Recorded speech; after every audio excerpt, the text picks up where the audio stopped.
Assalamualaikum warahmatullahi wabarakatuh. Perkenalkan, nama saya Muhammad Rifki Akil Asikin dengan NIM 210 20 95 02126 dari kelas PT IKE. Di sini saya akan menjelaskan tentang sistem operasi. Apa itu sistem operasi? Sebuah software atau perangkat lunak yang digunakan untuk mengelola dan mengoperasikan perangkat komputer dan handphone. Adapun fungsi sistem operasi adalah mengelola semua program atau aplikasi agar dapat dijalankan oleh perangkat komputer dan handphone. Adapun contoh-contoh sistem operasi pada komputer dan laptop, yang pertama itu ada Windows, ada macOS, Linux, dan masih banyak yang lainnya. Untuk pada HP ada Android dan iOS. Selanjutnya, eksekusi program. Apa itu eksekusi program? Instruksi-instruksi dan data-data yang dimuat di dalam memori besar.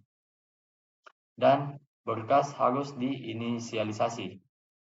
Selanjutnya ada input atau output, yang mana input itu adalah masukan atau perintah yang dimasukkan ke komputer kemudian diproses oleh prosesor.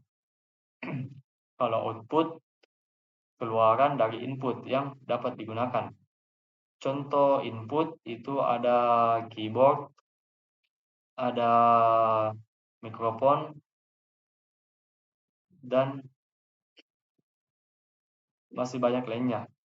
Untuk output ada monitor, ada printer, dan proyektor.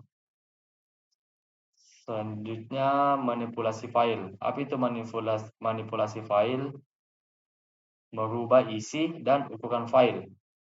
Adapun contoh manipulasi file pada sistem operasi Linux itu ada cp, yaitu mengubah nama file, kemudian ada env, mengganti nama file, ada rm, yaitu menghapus file, dan rmdir, menghapus directory.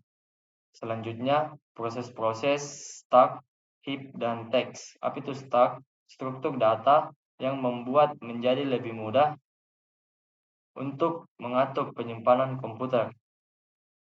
Ada heap. Heap itu memori berukuran dinamis. Dan ada teks, di mana proses instalasinya menggunakan sintaks.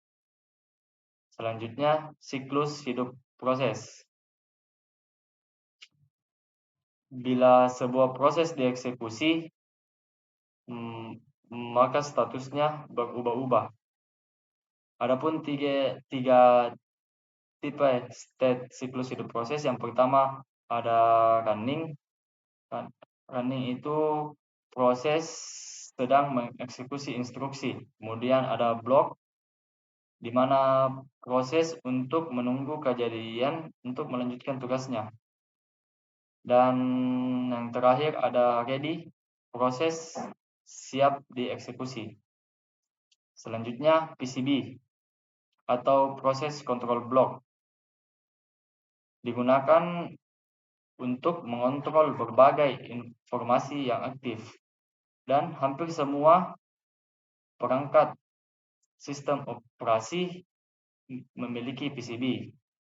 Namun PCB hanya mengatur informasi proses satu dengan proses lainnya. Dan selanjutnya itu ada penjadwalan proses. Apa itu penjadwalan proses? Mekanisme yang berkaitan dengan proses kerja. Ada 3 tipe penjadwalan proses. Yang pertama jangka pendek atau short term scheduler, jangka menengah atau medium term scheduler, dan jangka panjang long term scheduler. Nah, yang terakhir ada keamanan sistem operasi, di mana di sini menjamin sumber daya agar tidak diretas orang lain. menjamin sistem operasi kita agar tidak dicuri data oleh orang lain. Adapun 3 keamanan sistem operasi, yang pertama keamanan internal atau internal security, kedua ada keamanan interface pengguna atau user interface security, dan yang terakhir ada keamanan eksternal atau external security. Sekira itu dari saya, lebih dan kurangnya mohon dimaafkan. Wassalamualaikum warahmatullahi wabarakatuh.